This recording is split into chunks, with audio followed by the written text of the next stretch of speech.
compañeras y compañeros diputados. Hace ya algunos días atrás en este plenario hablé sobre la necesidad de la reforma al reglamento para mejorar el balance entre el derecho de enmienda, el derecho de las minorías y el derecho de las mayorías a votar. A pesar de lo oportuno de esa reforma, en la coyuntura actual es mucho más necesario lograr acuerdos políticos con fundamento en los principios de la humildad y la voluntad para avanzar. Hemos visto la construcción de entendimientos políticos en los últimos días en esta Asamblea Legislativa y se han podido sacar algunas leyes importantes para el país.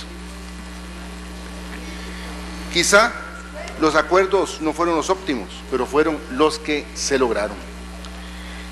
El retiro paulatino de mociones de reiteración al proyecto de solidaridad tributaria demostró la voluntad de sus proponentes para permitir que otros proyectos de ley avanzaran, que la agenda legislativa no se estancara y no fueran muertas las horas y recursos en la tramitación de mociones y más mociones. Permitir que avancen otros proyectos de ley ha sido excelente señal de esta Asamblea Legislativa. Es necesario reiterar que el proyecto de solidaridad tributaria fundamental para nuestro país en estos momentos.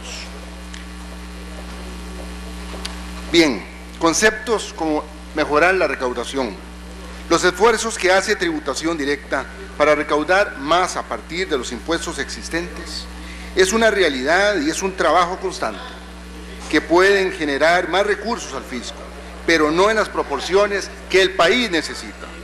Así es, el Estado requiere suficientes recursos, ni en cantidades que pretenda disminuirse, sino por el contrario, incrementarse.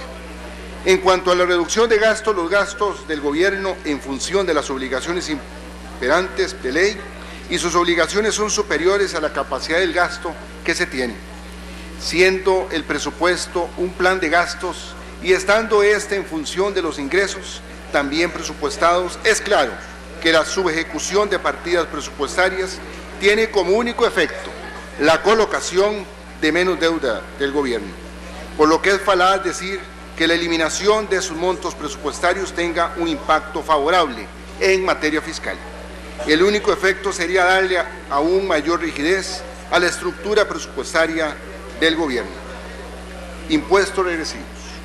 En principio, los impuestos indirectos tienden a ser regresivos, más regresivos que los impuestos directos. Pero la realidad de este proyecto es bastante diferente. En primer lugar, al referirnos al tema específico de la variación del impuesto de ventas a un impuesto de valor agregado, estamos buscando un esquema que sea más justo en cuanto a la imposición en las diversas etapas del proceso productivo, que evidentemente se reflejará en el precio final, pero que debe ser consolidado en cada una de las etapas de producción. En segundo término, no es transparente hablar de un 14% como el gran aumento en impuestos, pues la variación es del 1%, pasando del actual 13% de impuesto de ventas al 14% en impuesto del valor agregado. La ampliación de la base impositiva, incluyendo los servicios, es una forma de mejorar los controles cruzados, para mejorar la recaudación, y es justo, porque tendrá que tributar de forma más justa a los sectores profesionales que hoy declaran rentas muy bajas. Una canasta básica justa y equilibrada es una de las mejores formas de buscar que el efecto de los impuestos sea mucho menor para las familias de menores ingresos. Pero sin lugar a dudas, la mejor forma de evitar esos efectos negativos sobre la población, sobre las familias más pobres y en general sobre todos los ciudadanos y ciudadanas, es garantizando un Estado fuerte y una economía sana, especialmente en materia fiscal.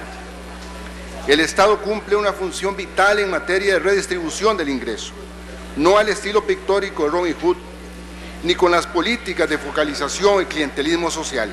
Esos esquemas están superados. El verdadero rol del Estado en materia de distribución social del ingreso está orientado a generar las oportunidades que la población requiere. está en dar mejores condiciones para la población, una educación de calidad y universalizada, salud para todos, espacios urbanos confortables y seguros, desarrollo y sostenibilidad como eje transversal y oportunidades reales de empleo. Son las condiciones básicas que serán posibles únicamente si el Estado tiene recursos suficientes para impulsar políticas de gobierno, ejecutar los que se puedan garantizar adecuadamente. Estamos entonces en una sociedad más justa y equitativa que puede construir un proceso permanente como norte. Para lograrlo requerimos el esfuerzo de todos y de todas. Nuestro país tiene un fuerte rezago en materia de inversión e infraestructura, sean carreteras, puentes, escuelas, colegios, centros de salud y mucho más. Inversión social, seguridad, resguardo de nuestros recursos naturales son solo algunas de las necesidades que tenemos como país y que exigen de mayor atención a partir de una mejor salud fiscal, objeto central del proyecto de solidaridad tributaria. Todos sabemos que la reforma fiscal, bajo el nombre que sea oportuno, ha sido un tema recurrente y sin respuesta desde gobiernos anteriores. La administración Pacheco sacrificó inversión social e inversión en infraestructura para mantener una efímera estabilidad fiscal, mientras se discutía inagotablemente una propuesta de reforma fiscal que nunca llegó a convertirse en ley. Es momento que avancemos en términos reales en tramitación de este proyecto de ley. Es tiempo de votar. Sabemos que las razones para oponerse al proyecto de solidaridad tributaria son muy variadas entre los integrantes de la oposición. Por eso, les digo a quienes adversan este proyecto, sean por razones ideológicas, que le respetamos su posición y les solicitamos de igual forma que nos permitan expresar la voluntad de las mayorías como corresponde en un sistema democrático. Por otra parte, a quienes han creído que adversar el proyecto de solidaridad tributaria es una buena trinchera política, con todo respeto, les digo que se reflexione sobre su posición, se valore y se sopese con mayor cuidado cuál de todos los panoramas es el más pernicioso para el país, para los y las costarricenses. Les solicito también la humildad necesaria para permitir que el proyecto avance y se pueda votar. Muchas gracias, señor presidente.